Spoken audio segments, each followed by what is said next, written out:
Shalom, shalom, shalom, bien-aimés. Que Dieu soit loué, que toute la gloire revienne au Seigneur Jésus-Christ pour la faveur qu'il nous accorde d'être encore là aujourd'hui pour ces lives de chaque samedi comme nous avons l'habitude de les faire. Nous bénissons le Seigneur, lui qui nous a gardés en bonne santé, qui nous donne l'opportunité de venir encore édifier le peuple de Dieu. Donc voilà, j'ai écrit d'emblée un thème, j'ai appelé cela la discrétion. La discrétion, c'est quelque chose que nous connaissons, presque tout le monde connaît. Quand on parle de la discrétion, tout le monde sait au moins comprendre il s'agit de quoi. Discret, être discret, c'est quelqu'un qui est discret, c'est quelqu'un qui ne se fait pas remarquer, qui ne tire pas l'attention. Quelqu'un qui sait garder un secret, c'est quelqu'un qui est discret. Donc, aujourd'hui, nous allons voir l'importance de la discrétion dans notre marche avec le Seigneur, dans notre vie de sainteté, dans notre marche vers le ciel. Combien il est important d'avoir la discrétion, d'écouter le Seigneur, de lui obéir, mais de rester aussi discret. D'ailleurs, quand le Seigneur donnait un conseil à ses disciples, il leur a dit, je vous envoie comme des brebis au milieu de loups. Soyez simples, soyez prudents comme les serpents, soyez simples comme la colombe. Une simplicité, quelque chose qui est simple n'attire pas l'attention des gens. Il passe discrètement, il ne se fait pas remarquer. La simplicité, justement, rejoint aussi la discrétion. La simplicité, c'est quelque chose qui n'attire pas l'attention des gens, qui ne retient pas l'attention des gens. Quelque chose qui est compliqué, ça demande une matière à réflexion. Même quand, une colombe, par exemple, vole, c'est une couleur simple, ce n'est pas un animal qui attire trop l'attention. Il passe des fois inaperçu, on trouve que c'est normal, il passe et tout. On ne fait pas trop attention à lui. Mais par exemple, quand un animal imposant passe, ça attire l'attention des gens. Il y a des gens, à cause de ce qu'ils ont vu, ça va produire des réactions en eux. Par exemple, si c'est un animal féroce, les gens auront peur. Il y a d'autres qui viendront chasser. Il y a d'autres... Parce qu'il attire l'attention. Il est remarquable. Et c'est comme ça que les gens vont s'occuper de lui. Et non seulement lui, même aussi les esprits vont s'occuper de lui. Même les démons vont s'occuper de lui. Mais ça va attirer l'attention des gens. Mais quand on est simple, peut-être quelqu'un est en train de dire, qu'est-ce qu'il est en train de dire? Même quand on est simple dans sa présentation, dans son habillement, on va moins attirer l'attention des gens. Combien de gens, des prédicateurs, des prédicatrices se sont mis devant les gens? Les gens les ont plus contemplés au lieu d'écouter la parole. Leur présentation, leur corps a plus séduit les gens que leur parole n'a sauvé les âmes. Ce qu'il disait était contraire à sa présentation. Il parle peut-être de Jésus, ou elle parle peut-être de Jésus, mais sa présentation présente le diable. Sa façon de s'habiller présente Jézabel la sirène. Sa façon de s'habiller glorifie le diable, présente l'ennemi. Et des fois, quelqu'un est en train de prêcher, mais les gens sont en train occupés à voir, il est habillé comment? Qu'est-ce qui est écrit là dans son vêtement? L'attention est détournée au lieu que l'attention soit attirée vers la parole de Dieu. C'est comme ça que le Seigneur nous demande, il dit, soyez simples. Soyez simples. Chaque fois que les gens ont voulu ne pas être simples, ça a compliqué les choses. La Bible nous montre même dans Genèse 6, les filles des hommes sont devenues très belles. Ils ont exagéré dans la beauté, dans la séduction, l'exhibition de la beauté. Ça a attiré l'attention même de démons, des anges déchus, qui ont quitté le ciel et qui habitait les cieux, le Fils de Dieu qui habitait les cieux, ils sont venus sur la terre pour prendre les femmes parce qu'ils étaient séduits par les femmes. Mais aujourd'hui, on ne va pas trop développer là-dessus. Mais nous voulons parler de la discrétion. C'est vrai que la discrétion rejoint la simplicité. La simplicité va au-delà de la discrétion. Elle est un peu large, simple dans sa conduite, simple dans son discours, simple dans... Ça, c'est un peu très large. Mais aujourd'hui, nous allons parler de la discrétion. Est-ce que c'est important pour un enfant de Dieu d'être discret? Est-ce que dans ma marche en tant que chrétienne, dans ma marche en tant qu'enfant de Dieu, c'est aussi important que je sois discret? Ou bien non, moi, je parle de tout ce que je vois, tout ce qui m'arrive, tout ce que j'expérimente, je dois l'étaler, tout ce que Dieu me dit, je dois le dire. C'est comment dans la marche chrétienne, dans notre relation personnelle avec le Seigneur. Alléluia. Alléluia, que Dieu soit loué. Il y a quelqu'un voilà, qui m'appelle. Donc, sans plus tarder, nous allons lire la parole de Dieu dans le livre de 1 Samuel chapitre 13. La parole de Dieu, nous allons lire la parole de Dieu dans le livre de 1 Samuel chapitre 13. Dans le livre de 1 Samuel chapitre 13, on nous montre l'histoire d'un jeune prophète. Alléluia. Le jeune prophète. Non, 1 Roi chapitre 13. 1 Samuel, nous allons le lire après. 1 Roi chapitre 13. On l'a dit. 1 Roi chapitre 13. Ça, c'est l'histoire d'un jeune prophète. Je crois que c'est quelque chose que nous connaissons, qu'on a beaucoup entendu parler, qui était un jeune prophète dans le livre de 1 Roi chapitre 13, à l'époque du roi Jéroboam. Jéroboam, nous savons que Jéroboam, c'était un serviteur de Salomon. Salomon qui était le fils de David. Salomon était roi et Dieu avait beaucoup béni Salomon. La Bible dit que la richesse de Salomon, c'était pas comparable. Il était l'homme le plus riche. Dieu l'avait beaucoup béni. Dieu l'avait aussi accordé la sagesse.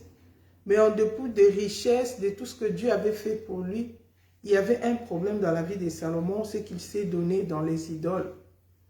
Et je crois la dernière fois qu'on avait eu le live, on avait expliqué comment Salomon était arrivé dans l'idolâtrie. C'est à partir de la convoitise, à partir de femmes. Dieu les avait interdits de prendre de femmes étrangères. Dieu les avait interdits de se marier avec des femmes étrangères. Mais Salomon voulait en avoir plus. C'est l'homme qui a connu le plus de femmes possible. Dans la Bible nous montre que Salomon avait 1000 femmes. Et dans ces 1000 femmes, il y avait 700 femmes et il y avait 300 concubines. Je me demande, un homme avec 300 concubines et 700 femmes, comment il gérait tout ça? Mais malheureusement, comme Dieu reste Dieu, à la fin, il a fini par conclure que dans toutes ces femmes-là, il n'a vu qu'une seule femme. Donc, tous les efforts qu'il faisait pour courir derrière le monde, pour chercher le monde, il a compris que c'était vanité de vanité, il avait gaspillé son temps. Mais entre-temps, le mal, c'est que ces femmes-là avaient réussi à détourner le cœur de Salomon de Dieu. Salomon était entré dans l'idolâtrie, lui qui était serviteur de l'Éternel, lui qui servait l'Éternel, son Dieu. Il marchait dans la voie de David, son père. Il s'est détourné, il est allé vers les idoles de Baal, des Astartés. Il a fait pécher tout Israël. C'est ce qui avait provoqué la colère de Dieu.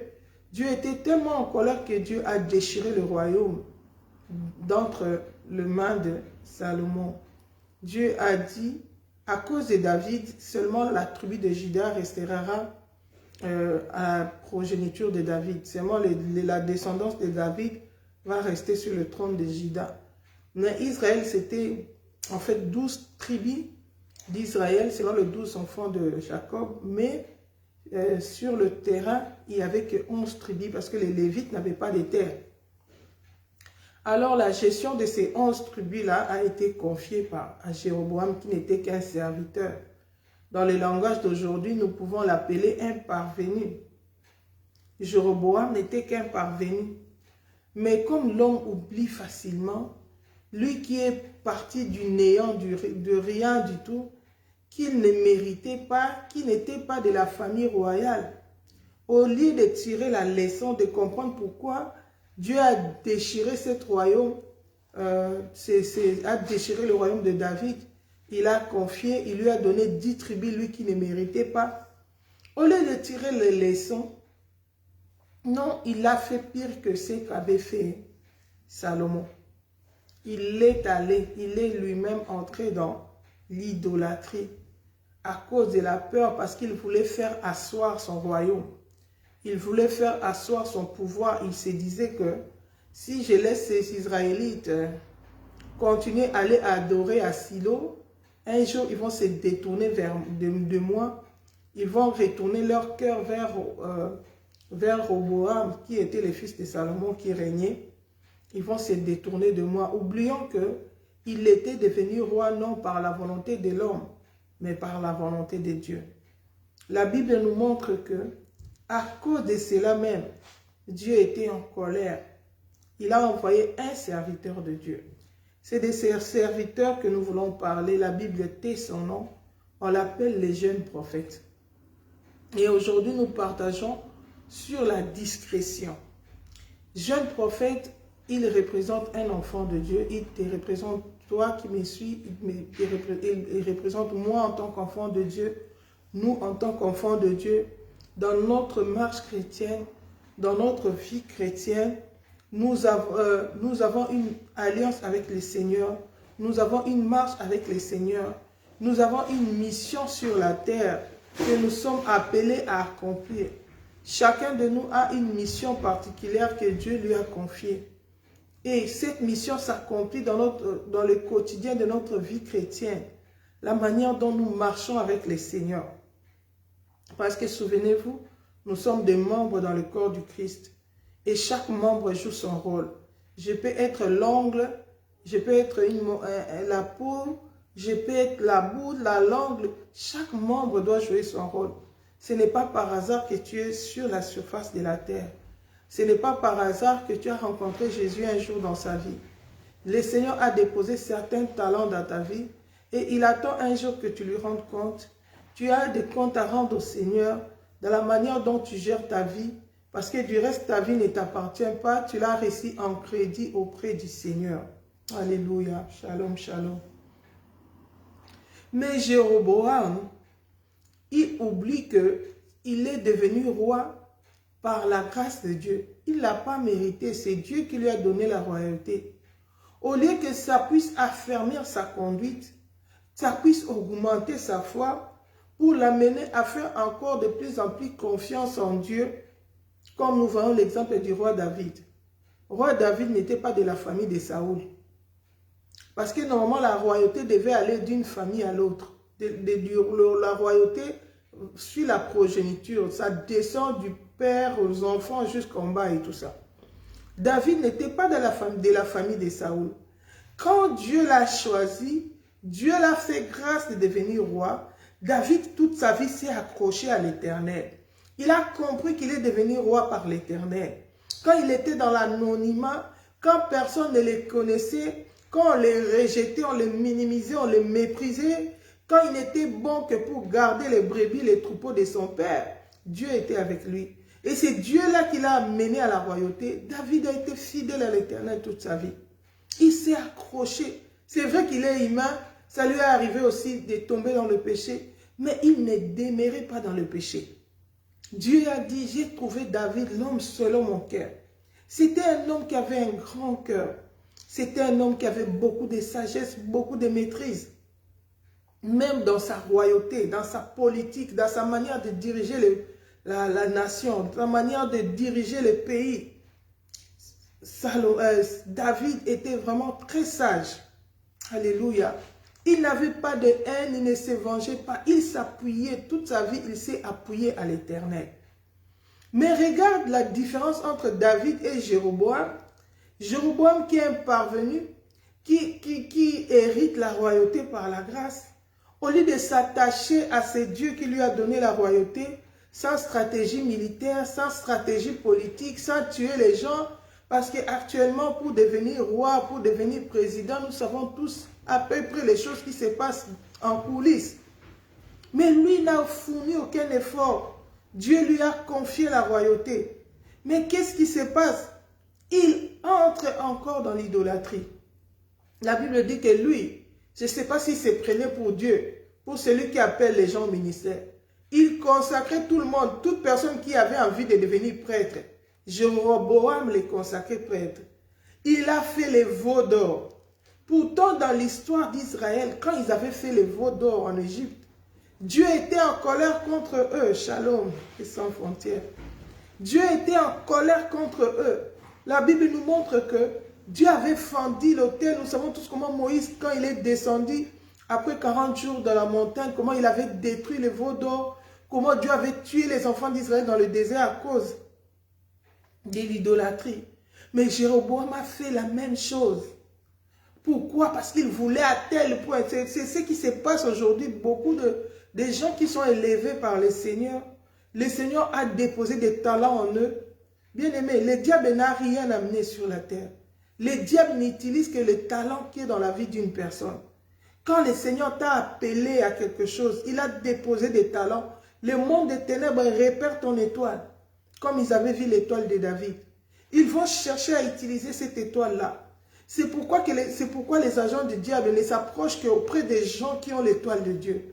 Auprès des gens qui ont la chose de Dieu. Ils vont te dire, ah c'est vrai que tu es déjà comme ça, mais pour que tu puisses vraiment affermir, il faut que tu fasses encore ça. C'est ça là, c'est toujours l'occultisme.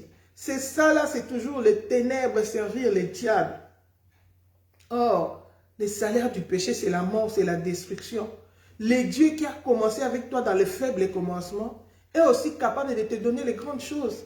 C'est lui qui t'a donné cette étoile, qui t'a donné ce talent-là que le monde des ténèbres cherche à avoir. Le monde des ténèbres est en train de poursuivre. Oh bien-aimé, Jéroboam est tombé dans les pièges. Il a fait des veaux d'or. Lui qui était roi, il a construit de hauts lieux. Les idoles ont commencé en Israël. Et puis il a dit aux enfants d'Israël, voici votre Dieu. La prostitution spirituelle a commencé. Il a oublié les dieux qui lui a amené à la royauté. Lui qui n'était pas fils d'un roi, qui ne méritait même pas le pouvoir. Les goûts du pouvoir, bien aimé, il faut faire très attention. Ce sont des choses qui se passent. C'est pourquoi vous voyez souvent dans l'occultisme, on vient les proposer à des gens qui sont déjà, soit vous êtes à l'université, tu es déjà intelligent, tu étudies, on remarque ton étoile. Les professeurs vont repérer les enfants qui sont brillants pour les initier dans les sciences occultes. Jamais ils vont aller chercher les gens les sans domicile fixe, les enfants qui traînent dans la rue. Non. Pourquoi? Parce qu'ils voient l'étoile.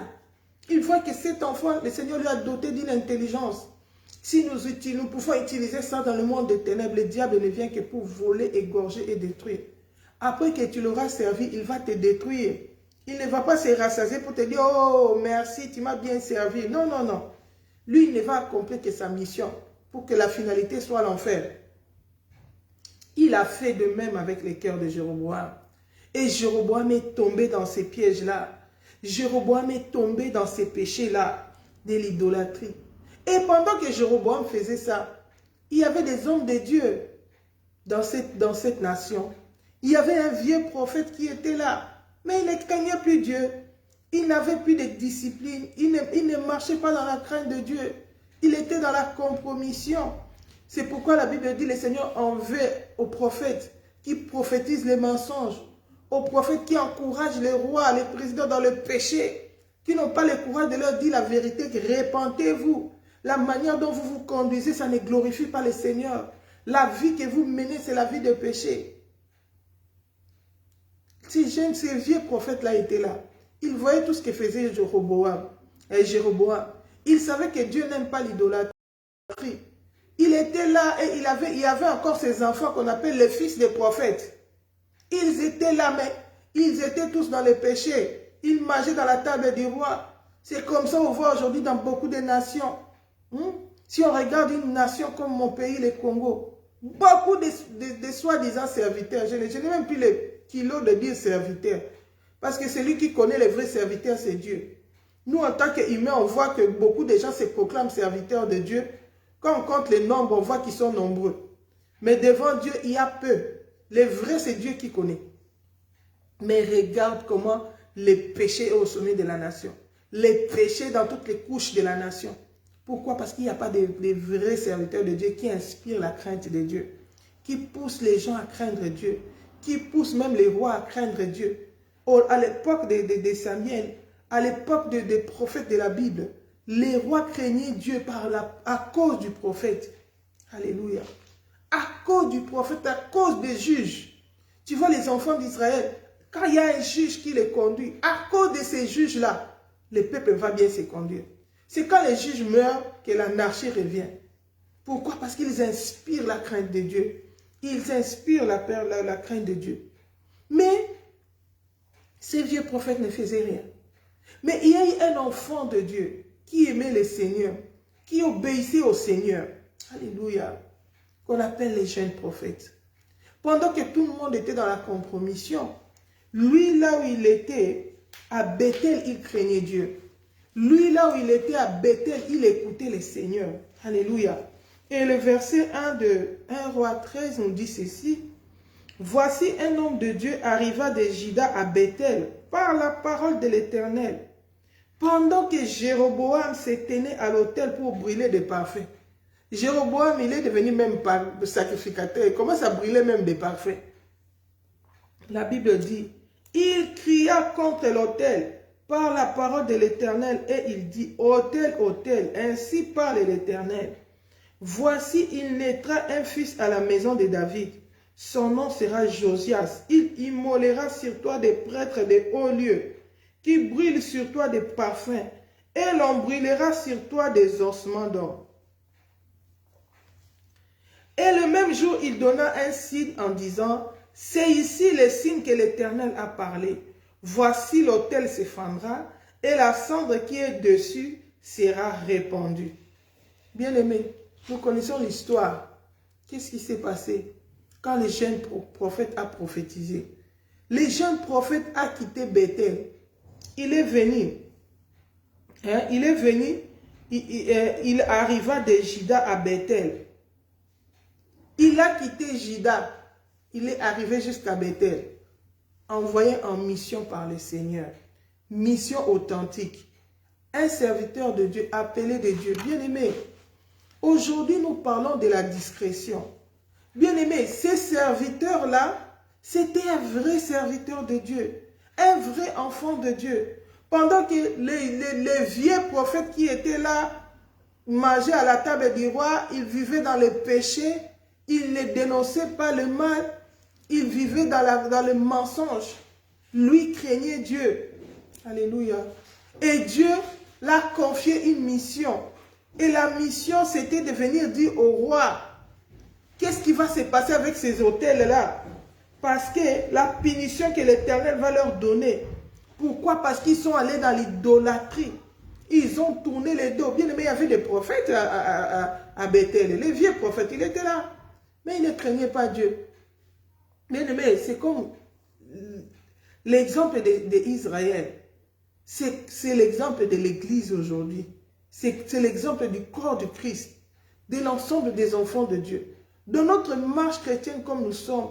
C'est vrai, il y a des serviteurs de Dieu, il y a des enfants de Dieu. Nous sommes tous enfants devant le Seigneur. Nous avons une marche. Nous marchons vers le ciel. Et dans cette marche, chacun a une mission, chacun a un rôle à jouer. Chacun doit combattre pour marcher dans l'obéissance et dans la sainteté tous les jours de sa vie. C'est possible. Alléluia. Luc chapitre 1, verset 75 à 76 nous montre après que Dieu nous aurait délivrés de tous nos ennemis, nous aurions marché tous les jours de notre vie dans la sainteté, dans l'obéissance de sa parole. Lui qui craignait pour lui Dieu, qui avait encore l'intimité avec le Saint-Esprit. Le Seigneur lui parlait, lui a donné une mission. Mais il a manqué la discrétion. Alléluia.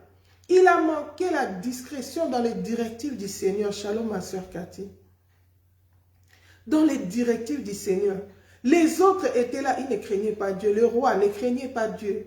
Les serviteurs là, les prêtres qui travaillaient dans le haut lieu et tous dans l'idolâtrie, ils ne craignaient pas Dieu. Les vieux prophètes étaient là aussi. Ils ne craignaient pas non plus Dieu. Mais lui, le jeune prophète, craignait Dieu. Il est venu de loin. Lui, il a quitté depuis Juda. Dieu l'a envoyé en mission jusqu'à Bethel. Mais le vieux prophète, il était là à Bethel, toujours dans les péchés. Il a obéi au Seigneur. Bien aimé, c'est comme dans la vie chrétienne. Tu vas remarquer des gens qui sont venus dans la foi avant toi. Ils ne craignent pas Dieu, ils sont toujours là. Ils sont en train d'évoluer. Tu vas voir, il est serviteur de Dieu, mais comment il s'est conduit comme ça? Bien aimé, c'est comme ça. Dans l'attente du Seigneur, nous sommes ensemble, les vierges folles et les vierges sages. Pour réussir dans ta marche, il te faut une certaine discrétion dans un certain domaine. Les gens qui avaient le discernement, qui avaient la maturité spirituelle, tu vas remarquer leur façon de se conduire était différente. Ils étaient toujours dans la discrétion par rapport à certaines directives du Seigneur. Parce qu'ils connaissaient l'homme. Si tu regardes le ministère de Samuel, tu compares le ministère de Samuel avec celui du jeune prophète, tu vas remarquer ce qui a manqué au jeune prophète, ce n'était que la discrétion. Samuel, la Bible nous montre que lui aussi, il avait l'intimité avec Dieu. Quand Saoul est allé chercher les ânes les ânesses de son père qui s'était perdu avec son serviteur, ils sont allés consulter les voyants Samuel. Là, c'est dans 1 Samuel, chapitre 13 aussi. Chapitre 9. Avant même qu'il n'arrive, la Bible dit quoi? Il dit que la veille, le Seigneur avait déjà parlé à Samuel. Alléluia. Le Seigneur avait déjà parlé à Samuel. Samuel était dans l'intimité avec Dieu. Dieu lui parlait aussi. Alléluia. Dans 1 Samuel, chapitre 9, verset 15, la Bible dit: Or, un jour avant l'arrivée de Saoul, l'Éternel avait averti Samuel en disant: Demain, à cette heure, je t'enverrai un homme du pays de Benjamin, et tu lui viendras pour chef de mon peuple d'Israël. Il sauvera mon peuple de la main des Philistins, car j'ai regardé mon peuple parce que son cri est venu jusqu'à moi. Verset 17, la Bible dit: Lorsque Samuel eut aperçu Saoul, l'Éternel lui dit: Voici l'homme dont je t'ai parlé. Bien-aimé, c'est lui qui régnera sur mon peuple. Dieu fait entrer Samuel dans les secrets. Il lui montre le roi qu'il a choisi pour Israël. Avant même que Saoul ne vienne, Dieu le prévient. Saoul est arrivé, Dieu lui dit: Voici l'homme de qui je t'ai parlé.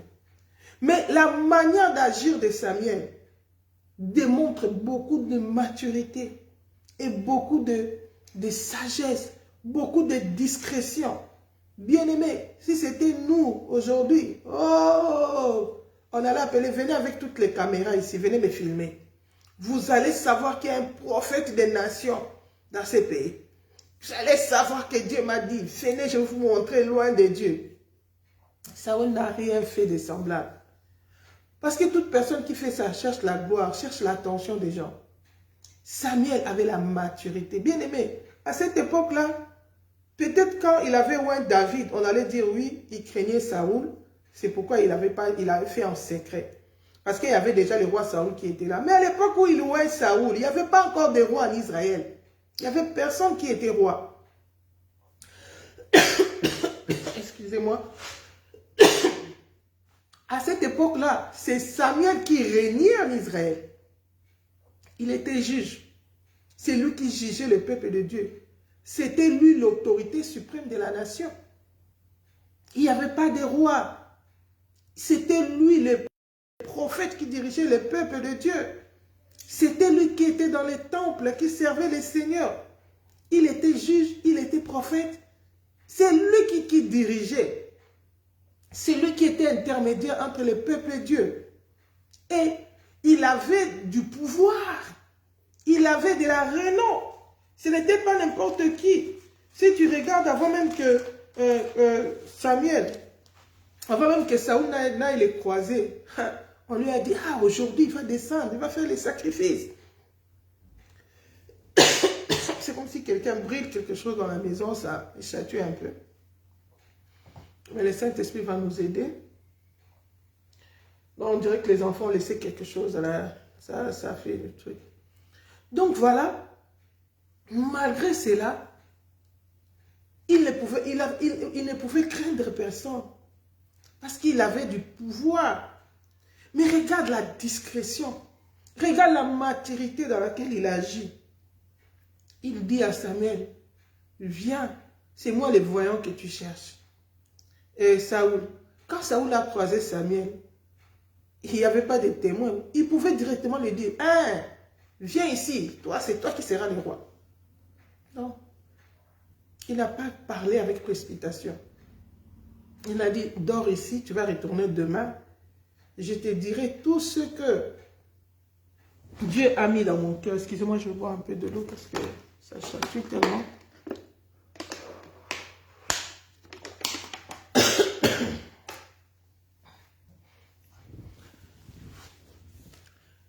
Il n'avait pas peur des gens. Il n'avait pas peur des gens. Il pouvait lui dire tout ce qu'il avait dans le cœur. Il a dit non, reste. Je vais te parler demain. Va avec moi, va manger avec moi. On va se faire le sacrifice. Reste avec moi. Ils sont partis avec Saoul. Saoul, il avait même peur quand il venait rencontrer Samuel. Parce qu'il savait ce n'était pas n'importe qui. Il cherchait même une offrande avant de le rencontrer. Mais Samuel avait la maîtrise de soi. Samuel avait le discernement. La Bible dit que ils sont partis. Il connaissait déjà que Saoul était choisi roi. C'est pourquoi il avait même réservé la meilleure part pour lui. On a servi l'épaule là-bas, il a mangé. Pourquoi? Parce qu'il était appelé à la royauté. Mais regarde comment il va parler à Saoul. C'est le lendemain, quand tout le monde est parti, ils sont restés. Alléluia. La Bible nous dit, quand on regarde dans 1 Samuel 9, à partir du verset 15, la Bible dit, verset 27. Au verset 27, même au verset 26, pour comprendre, la Bible dit ceci. Puis ils se levèrent de bon matin, et dès l'aurore, ils se levèrent de bon matin. Les gens dorment encore. Et dès l'aurore, Samuel appela Saoul sur le toit. Pas devant tout le monde. Regarde la discrétion. Il l'amène à part. Il l'amène sur le toit. Et il dit, viens, je te laisserai partir. Saoul se leva et il sortit tous deux, lui et Samuel. Tous deux, lui et Samuel, pas avec d'autres personnes. Quand ils furent descendus à l'extrémité de la ville, Samuel dit à Saoul, dis à ton serviteur de passer devant nous. Dis à ton serviteur de passer devant nous. Et le serviteur passa devant. Arrête-toi maintenant, reprit Samuel, et je te ferai entendre la parole de Dieu. Même les serviteurs, il les met à l'écart. Il dit qu'il avance déjà, qu'il passe devant nous. Toi, reste un peu, arrête-toi. Alléluia. Et je te ferai entendre la parole de Dieu. Samuel prit une fiole d'huile qu'il répandit sur la tête de Saoul. Il le baisa et dit, l'Éternel n'état-il point loin pour que tu sois le chef de son héritage? Bien-aimé, regarde même la manière de procéder. Quelle discrétion! L'Éternel n'état-il pas loin, roi? Bien aimé, c'était un événement public. Tout le monde savait qu'aujourd'hui, Samuel va monter là-bas. Alléluia. Si tu regardes dans 1 Samuel verset 12, on dit, elle leur répondit, quand ils demandaient la route aux gens, on les a répondu ceci. Elle leur répondit en disant, oui, il est devant toi, mais va promptement car aujourd'hui il est venu à la ville parce qu'il y a un sacrifice pour le peuple sur les hauts lieux. Tout le monde savait, il y avait un événement dans la ville. Samuel était venu faire un sacrifice sur les hauts lieux. Tout le monde était au courant. Quand vous serez entrés dans la ville, vous les trouverez avant qu'ils montent en haut lieu pour manger. Car le peuple ne mangera point qu'il ne soit arrivé. Parce qu'il doit bénir les sacrifices, après quoi les conviés mangeront. Montez donc, car maintenant vous les trouverez. Bien-aimés, quand ils ont croisé Samuel, c'était dans un événement public. Le peuple était rassemblé là-bas. Si Samuel voulait se faire un nom, si Samuel voulait que les gens tirent attention sur lui, c'était l'occasion propice pour qu'il ouvre sa bouche, pour qu'il puisse parler. Écoutez ce que le Seigneur m'a dit. Surtout que la Bible dit qu'aucune des paroles de Samuel n'est tombée en terre. Donc tout ce que Samuel a prophétisé dans sa bouche s'est accompli. Une raison de plus pour se tirer la gloire. Samuel ne l'a pas fait. Il avait la maturité, il avait la discrétion. Il retient Saoul sans même lui donner lui-même des détails. Et quand il lui parle, quand tout le monde a déjà mangé, tout le monde est endormi, c'est fini l'histoire. À 5 heures, là, vers l'aurore, il les réveille, viens, j'ai des choses à te dire. Dans les secrets, il lui parle. Il parle au cœur de Saoul. Il loue au roi à l'absence de tout le monde. Il lui donne des directives. Bien aimé, souvent dans notre vie chrétienne, nous n'allons pas loin avec le Seigneur à cause de l'indiscrétion. Parce que nous ne savons pas garder les secrets par rapport aux directives du Seigneur.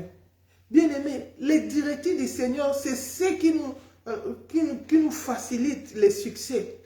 C'est ce qui nous rassure, dans la marche, qui nous accorde le succès, la réussite dans ce que nous entreprenons. Alléluia. Mais la Bible dit, peuple sans révélation est un peuple sans frein. Le Seigneur nous parle pour nous épargner. Job nous dit ça, il parle tantôt d'une manière, tantôt d'une autre. Il nous donne des directives dans la marche chrétienne. Mais il faut une discrétion, il faut une discipline. Il faut avoir un grand cœur, il faut savoir garder les secrets pour faire long fait avec le Seigneur. Ça, c'est un conseil que je donne même aux gens qui reçoivent des révélations. Car le Seigneur, je suis peut-être la moindre, mais je peux te donner un conseil qui peut t'aider aussi dans la vie. Quand le Seigneur te donne des révélations, tu dois toujours savoir ce que le Seigneur veut que tu partages avec les gens et ce qu'il te donne pour toi, pour t'aider pour ta marche chrétienne. Pour t'épargner des pièges de l'ennemi. Regarde la maturité et la discrétion chez Samuel. Mais regarde chez les jeunes prophètes. Quand on revient chez les jeunes prophètes ici, lui qui avait l'intimité avec Dieu, lui qui craignait pour lui Dieu, pendant que les autres ne craignaient pas Dieu, pendant que les vieux prophètes avec ses fils ne craignaient pas Dieu, pendant que les rois et tout le monde était dans la compromission, lui qui craignait Dieu, il a commencé à raconter ses expériences, à raconter tous les secrets que le Seigneur lui avait confiés pour la réussite de sa mission. C'est comme ça que le diable a capté. C'est comme ça qu'il a été piégé. Et il n'a pas achevé sa course. Il n'a pas accompli sa mission. Il est allé faire ce que le Seigneur lui avait donné, transmettre les messages. Mais il n'est pas revenu dans la victoire. Il est mort sur le terrain missionnaire. Il est mort avant son temps. Ce n'était pas la volonté de Dieu qu'il meure comme ça. Mais c'est à cause de l'indiscrétion. Quand nous regardons ici, la Bible dit quand il a prophétisé sur l'autel, parce qu'il s'adressait, il parlait à Roboam. Parce que c'est Roboam qui avait fait, Jéroboam qui avait fait les hauts lieux. C'est lui qui avait mis les prêtres. C'est lui qui avait fait pécher tout Israël. Et il a parlé aussi avec sagesse. Il n'a pas dit, hey, Jéroboam, c'est toi, Dieu va te tuer. Non, Dieu ne lui avait pas dit ça. Dieu lui dit, va seulement prophétiser ici l'autel. Il ne sait pas, il n'a pas attaqué les gens, il a attaqué l'autel. Le verset de 1 Roi 13, verset 2, il dit, il cria contre l'autel par la parole de l'Éternel et il dit, autel, autel, l'autel ne s'est pas fait soi-même, il y a quelqu'un qui a fait l'autel. C'est la personne qui a fait l'autel, c'est lui qui est concerné, c'est lui qui sait que Dieu le parle. Alléluia.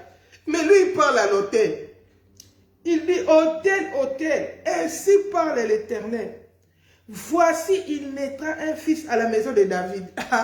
C'est toi qui es parvenu, c'est toi qui es devenu roi, tu n'étais pas de la maison de David. Dieu t'a fait grâce. Comme tu as rejeté l'Éternel, tu es allé dans l'idolâtrie. Écoute ce que dit l'Éternel. Il naîtra un fils de la maison de David. La royauté retourne dans la maison de David. Il est allé à l'idolâtrie pour assurer sa royauté. Pour que la royauté ne retourne pas dans la maison de David. Mais regarde les conséquences du péché.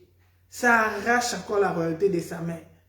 La prophétie retourne vers la maison de David. Bien aimé, le diable, c'est le père du mensonge. Il peut te donner des conseils que si tu fais ça, tu vas réussir. Si tu fais ça, tu vas faire asseoir ton pouvoir. Tu vois comme tu es déjà dans ce niveau-là. Le diable ne vient que vers les gens qui ont déjà quelque chose. Si tu n'as rien, il ne viendra pas vers toi. C'est quand tu as déjà la grâce de Dieu, c'est quand tu as déjà l'étoile de Dieu, c'est quand tu as déjà la chose de Dieu qui va venir maintenant te faire des propositions pour détruire ta vie, pour t'emmener en enfer. Lui, il est tombé dans les pièges de l'idolâtrie pour assurer la royauté. Regarde les conséquences du péché. La royauté est de nouveau arrachée de ses mains. La Bible dit, il naîtra un fils à la maison de David. Son nom sera Josias. Il immolera tout sur toi les prêtres des olieux qui brûlent sur toi des parfums. Hein? Qui était en train de brûler des parfums à ce moment-là? Jéroboam. Et l'on brûlera sur toi les ossements d'or. La Bible dit que le roi, il a voulu utiliser ce que moi j'appelle la bille du pouvoir. Utiliser son pouvoir pour se lever contre l'homme de Dieu qui avait le mandat de Dieu. La Bible dit au verset 4, lorsque le roi entendit la parole que l'homme de Dieu avait criée contre l'autel de Bethel, il avança la main de dessus l'autel en disant, saisissez-les. Et la main que Jéroboam avait étendue contre lui devint sèche. Il ne put la ramener à soi. Le Seigneur l'a frappé sur le champ. Tu ne touches pas mon serviteur. Bien-aimé, la main est restée sèche. Il a dit saisissez-les, la main est restée comme ça sans vie. Ça ne bougeait plus. Paralysie, sèche. Le roi commençait à implorer. Pitié de moi. Bien-aimé, combien de fois peut-être le Seigneur te reproche tes péchés, au lieu de te repentir, de te réconcilier avec Dieu. Toi, tu combats les prophètes. Mais ne combats pas les prophètes, ce sont des simples instruments. Ne combats pas la personne qu'il utilise, le Seigneur utilise pour te ramener dans la raison. Dieu te parle par amour. La Bible dit, Dieu veut que tout le monde parvienne à la repentance. Dieu nous parle par amour parce qu'il veut notre salut, il ne veut pas notre perte. Quand le Seigneur nous parle, saisissons l'opportunité pour nous réconcilier avec Dieu, pour arranger notre relation avec Dieu. Cessons de nous focaliser sur les hommes. Si c'est un vrai serviteur de Dieu que tu attaques, tu vas croiser Dieu sur son chemin. La Bible dit, Jéroboam, il croyait que comme il était roi, il avait tout pouvoir. Dieu a frappé sa main est devenue sèche. Sa royauté était incapable de guérir sa main. Il ne pouvait plus retirer sa main. La Bible dit que alors le roi prit la parole et dit alors, saisissez-les devint sèche. Alors le roi prit la parole et dit à l'homme de Dieu, implore l'Éternel ton Dieu et prie pour moi afin que je puisse retirer ma main. L'homme de Dieu implora l'Éternel et le roi put retirer sa main qui fit comme auparavant. Bien-aimé, malgré qu'il voit ces miracles-là, la prophétie s'accomplit sur les champs, l'autel s'est fendu, la cendre s'est répandue. Ta main est devenue sèche. On a prié sur toi, on a imploré la miséricorde de Dieu. Ta main est devenue normale. La Bible dit, c'est pourquoi on dit, hein, Malheur à toi, Chorazin. Et si les miracles qui ont été faits devant toi là, à toi, Jérusalem et tout, si c'est les miracles qui ont été faits devant toi, étaient faits à Sodome et à Gomorrhe, ils auraient revêtu la cendre et la poussière, ils se seraient repentis. Tu as vu des miracles, mais tu restes insensible. Tu as vu la main de Dieu. Tu as entendu les avertissements du Seigneur. Je ne sais pas si le pouvoir, c'est quoi. Quel est le poison qu'il y a dans le pouvoir? Quel est le poison qu'il y a dans l'élévation qui endurcit les cœurs des gens, qui pousse les gens à s'élever contre leur Créateur? Tu vois vraiment la main de Dieu, mais tu endurcis ton cœur. La Bible dit, malgré qu'il a vu ça, il ne s'est pas repenti. Au contraire, il voulait encore corrompre les prophètes. La Bible dit, alors le roi prit la parole et dit à l'homme de Dieu. Verset 7, le roi dit à l'homme de Dieu, entre avec moi dans la maison, tu prendras quelque nourriture, je te donnerai un présent. La Bible dit, les présents corrompent les cœurs. Il commence encore à proposer des présents, comme il a l'habitude de faire avec ses prophètes. Toi, viens aussi manger chez moi, je vais te donner un présent. La Bible dit, l'homme de Dieu dit au roi, quand tu me donneras la moitié de ta maison, je n'entrerai pas avec toi, je ne mangerai point de pain, et je ne boirai point d'eau dans ces lieux-ci. Il devait s'arrêter là. Alléluia. Il dit, tu pouvais dire non merci. Tu retournes. Il a commencé à tout étaler, toutes les stratégies de la mission que le Seigneur lui avait donnée pour réussir sa mission, pour garder la présence de Dieu, pour garder la gloire de Dieu. Il commence à révéler les secrets. La Bible nous montre l'exemple de Samson. Les jours qu'il avait révélé les secrets de sa puissance, on l'a coupé les cheveux, il a perdu la gloire de Dieu. Combien des enfants de Dieu? Bien aimé, en ce temps de la fête, c'est difficile d'avoir l'intimité avec Dieu. Hein? C'est difficile d'avoir la présence de Dieu. Il y a un prix à payer. Ce n'est pas tout le monde qui a cette grâce-là de demeurer dans la présence de Dieu, d'écouter le Seigneur. Bien aimé, garde la présence de Dieu. Ne dévoile pas les secrets. Le Seigneur te donne des directives pour t'aider dans ta marche. Tu étales et tout. Combien de gens, tu étais peut-être vierge, tu craignais le Seigneur. Dès que tu as raconté à tes amis, ils ont compris que toi, tu n'as pas de copains comme eux. Ils ont commencé à te faire la chasse. Jusqu'à te pousser dans les péchés. Et tu es tombé dans le péché. Pourquoi tu as divulgué ton secret? Tant que tu avais fermé ta bouche, il n'y avait pas de problème. Bien-aimé, apprenons à être discrète dans la marche chrétienne. Le Seigneur m'avait promis ceci.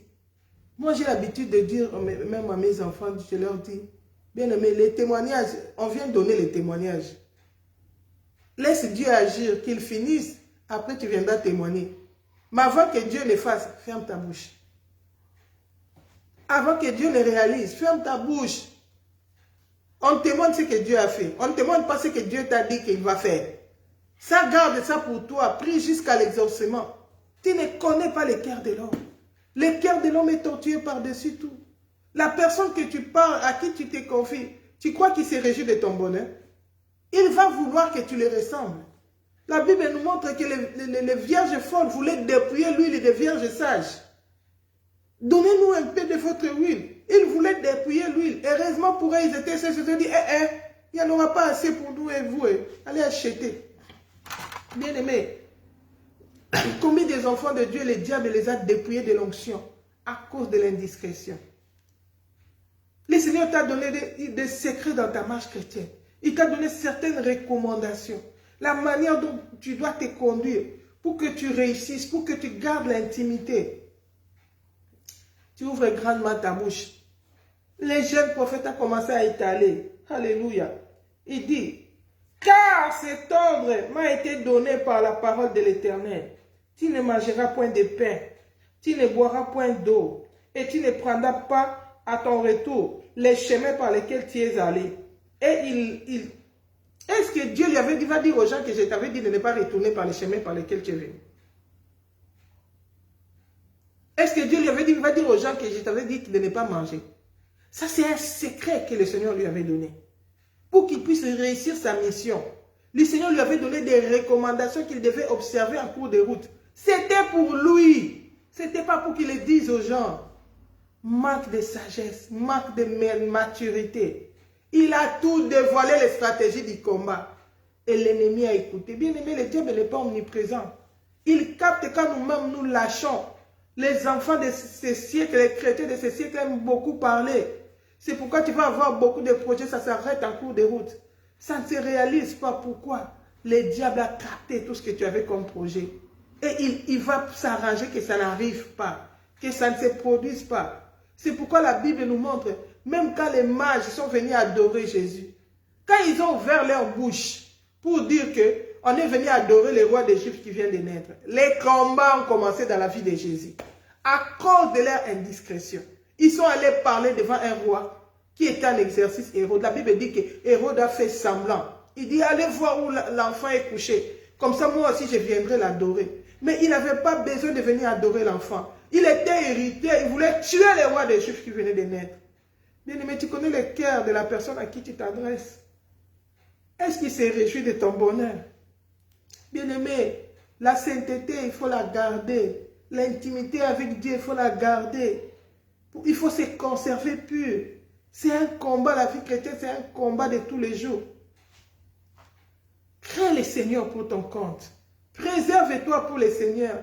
Ne compare pas ta vie avec les autres. Ne relate pas tout ce par quoi le Seigneur te fait passer.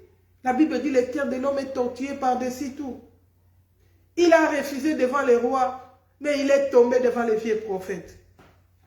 Alléluia. Pourquoi? Parce qu'il pensait qu'il était comme lui. Parce qu'il avait dit qu'il était prophète.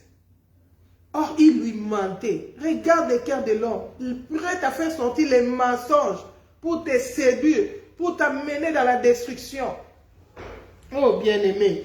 La Bible dit que, or, il y avait un vieux prophète qui demeurait à Bethel. Ses fils vinrent lui raconter toutes les choses que l'homme de Dieu avait faites à Bethel ces jours-là. Quand il parlait au roi, là, il parlait devant tout le monde. C'est tout le monde qui écoutait.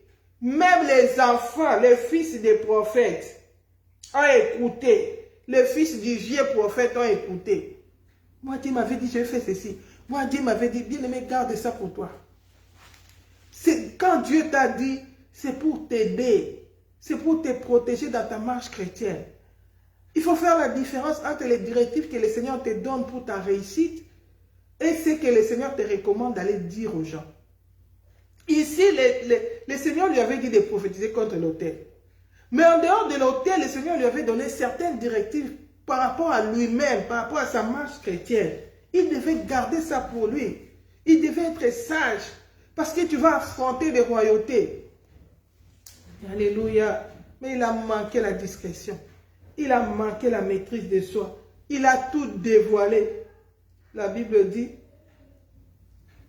quand l'homme, le vieux prophète, il a entendu, ses enfants sont venus lui raconter, il n'était même pas là. On est venu les raconter parce qu'on a écouté tout ce que les jeunes prophètes avaient dit. Il leur dit, par quel chemin s'en est-il allé?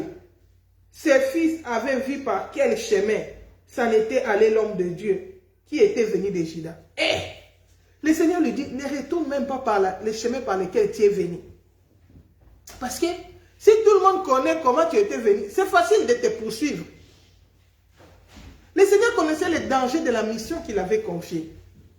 Mais lui, en tant qu'humain, ne connaissait pas. Il est tombé dans le piège de l'ennemi. Oh, bien-aimé.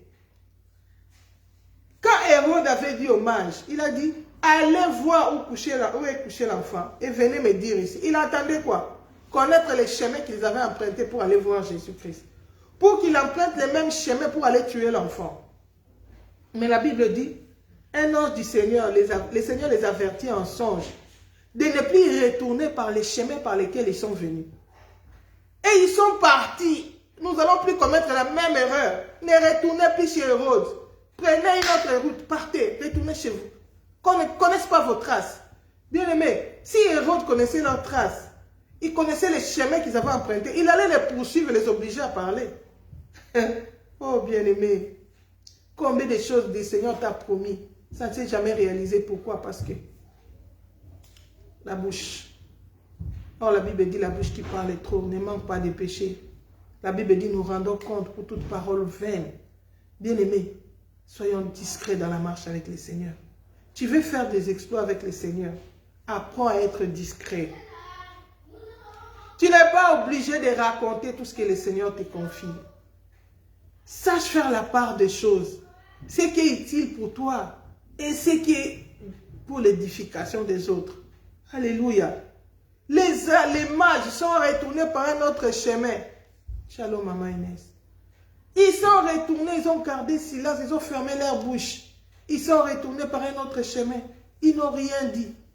Mais regarde, ces jeunes prophètes. Dieu m'avait dit, je ne vais pas retourner par les chemins par lesquels je vais. Est-ce que c'était important qu'ils sachent tout ça? Maintenant, tu as livré les secrets. C'est tombé juste même dans la bouche des ennemis. Ils ont compris qu'il n'est pas retourné par les chemins. Qu'il va venir. Il a pris un autre chemin. Et la Bible dit que les enfants de ces vieux prophètes ont même regardé les chemins qu'il empruntait. Donc lui, quand il partait, il y avait des espions qui regardaient les chemins par lesquels il passait. Et ils sont allés raconter à leur père. Et leur père lui dit, par quel chemin s'en est-il allé? Ses fils avaient vu par quel chemin. Ce n'était allé l'homme de Dieu qui était venu de Juda. La Bible dit, nous sommes entourés par une nuée de témoins. Bien-aimés, nous sommes entourés par une nuée de témoins. Dans ces témoins-là, les ennemis, les amis, les jaloux, les envieux, les diables, les démons, tout ça, les nuées de témoins. Ils avaient vu. Pourtant, Dieu avait dit que ça soit secret. Qu'on ne sache même pas par où il va partir. Qu'ils n'empruntent pas le même chemin. Mais on a vu les chemins par lesquels il est passé. Il dit à ses fils, scellez-moi l'âne. Ils lui scellèrent l'âne. Il monta dessus. Il alla après l'homme de Dieu. Et il le trouva assis sous un térubin. Il lui dit, es-tu l'homme de Dieu qui est venu de Juda? Il répondit, je le suis. C'est obligé de répondre à toutes les questions qu'on te pose. Alléluia.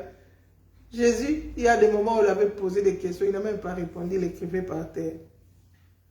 Tu n'as pas réponse à tout. Jésus a la parole faite chair, mais il y a des moments où il est resté silencieux.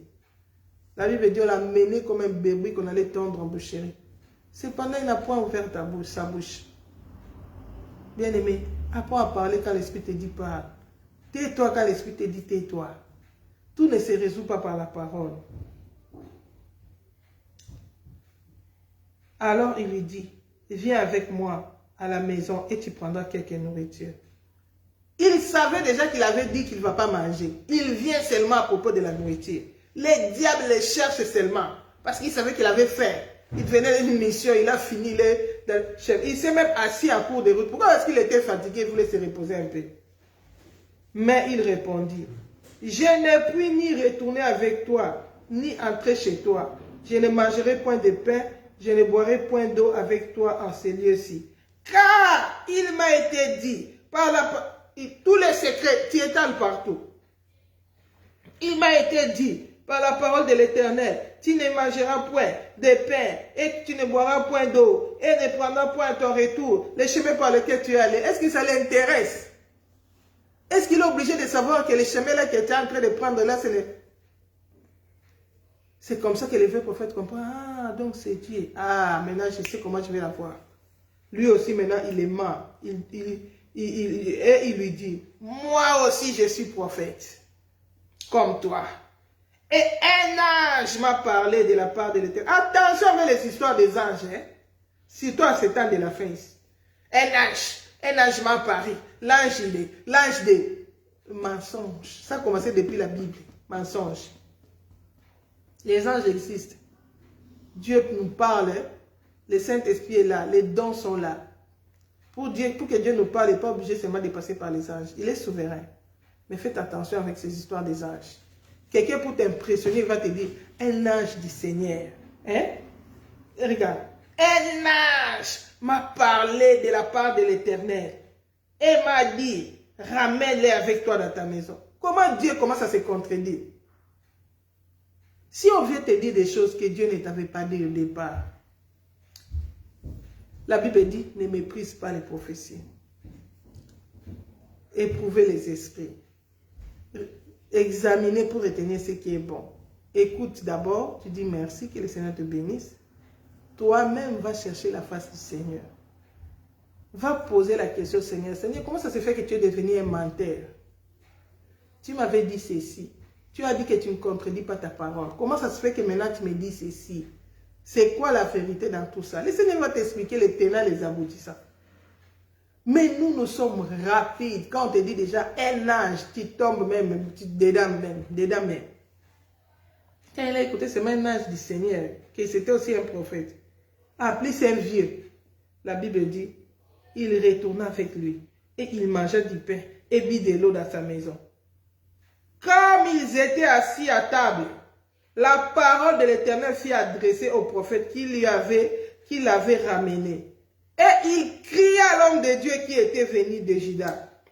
Ainsi parle l'Éternel, parce que tu as été rebelle à l'ordre de l'Éternel. Hey, de la même bouche sort l'eau sale et l'eau bon.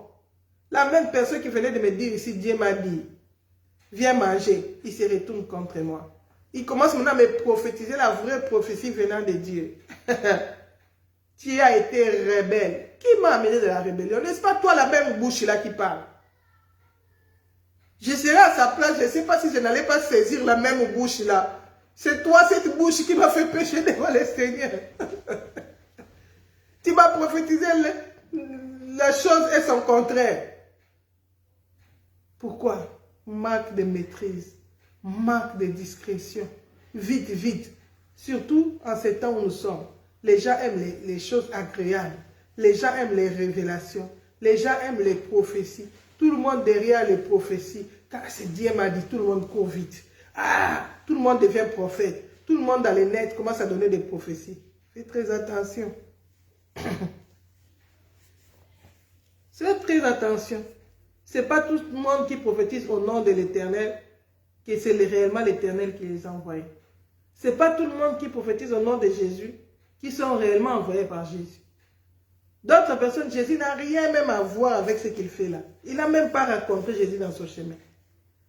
Mais comme toi tu aimes les prophéties, tu n'aimes pas obéir à la parole de Dieu, tu n'aimes pas écouter, lire la Bible, comprendre la parole de Dieu, obéir simplement. Non, tu veux ce qui impressionne, tu veux les sensationnels. Le diable te connaît, il va aussi te donner ce que tu aimes pour détruire ton âme. Il a fait de même avec ces jeunes prophètes.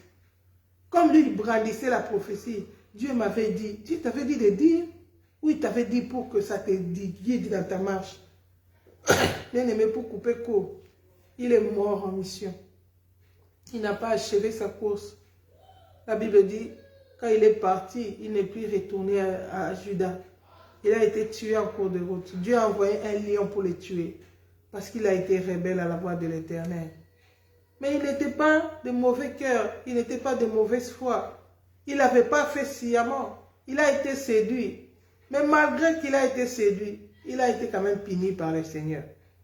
Bien aimé, la Bible dit, mon peuple meurt par faute de connaissance. Aujourd'hui, le Seigneur te parle au travers de ma voix. Si peut-être tu avais commis ces erreurs dans le passé, le Seigneur t'a fait grâce, tu n'es pas mort, tu es encore là. Tu peux encore te repentir.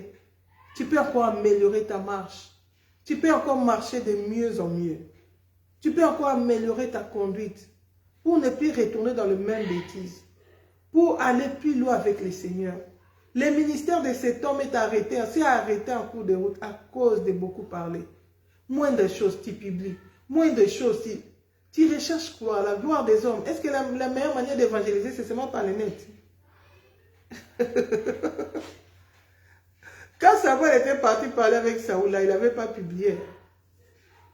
Oh, il n'y avait pas les nets, mais il y avait tous les peuples qui étaient rassemblés là, qui étaient venus manger et tout ça. Il pouvait leur dire, c'était facile pour lui. Mais il a attendu le moment opportun. Saoul est retourné, il était déjà loin, il avait eu déjà l'onction. Le Seigneur avait un travail à faire dans la vie de Saoul. Ce n'était pas encore le moment de l'exposer devant les gens. La Bible dit, quand il lui a donné des conduites, il lui a donné des signes sur sa conduite, les directives si ça marche. Il a dit, quand tu vas arriver dans les tombeaux de Rachel, tu vas rencontrer des gens, ils vont prophétiser. Après tous ces événements, le Seigneur va te changer. La Bible dit, quand il a fini tout ça, le Seigneur a changé le cœur de Saoul. Il fit changer à un autre homme. Il y avait un travail que le Seigneur accomplissait dans la vie de Saoul. C'était un peureux. La Bible dit le jour même qu'on voulait maintenant le présenter devant les gens. Quand on les cherchait, il est parti se cacher sous les bagages. Mais il avait déjà reçu l'onction royale. Il était déjà investi de la puissance de Dieu. Ces jours-là, c'était seulement pour qu'on le présente devant le peuple. Bien-aimé, que le partage d'aujourd'hui nous aide dans notre marche chrétienne. Que le Saint-Esprit nous aide à tirer des leçons de la vie. Que cette parole nous communique la sagesse, nous communique la maîtrise de soi, surtout en ces temps de la fin, il y a beaucoup d'agitation, où il y a beaucoup de confusion. Je prie que le Seigneur te garde fidèle à lui, que le Seigneur t'aide à achever la course, que le Seigneur t'aide à accomplir la mission pour laquelle il t'a appelé sur la terre. Voilà, nous allons nous arrêter là. Si Jésus-Christ ne revient pas, on va se retrouver prochainement. Entre-temps, je nous souhaite bon week-end avec les Seigneurs. Souvenons-nous que Jésus-Christ revient bientôt. Il est important pour nous de nous conserver pieux, de ne pas livrer tous les secrets que le Seigneur nous donne pour nous aider dans notre marche chrétienne. D'avoir de la maturité, de ne pas se laisser emballer, emporter par tout ce qui arrive. Peut-être parce que c'est au nom de la prophétie. Et beaucoup de maîtrise dans ta marche chrétienne. Beaucoup de maturité. Lis la parole de Dieu. Prie, confie-toi au Seigneur. Écoute le Seigneur. Éprouve les esprits. Quand on t'amène une révélation, ne rejette pas, reçois, mais va en prière. Et le Seigneur nous bénisse. Si Jésus ne revient pas, on se retrouve encore la semaine prochaine dans nos différents programmes. Shalom, shalom. Bye bye.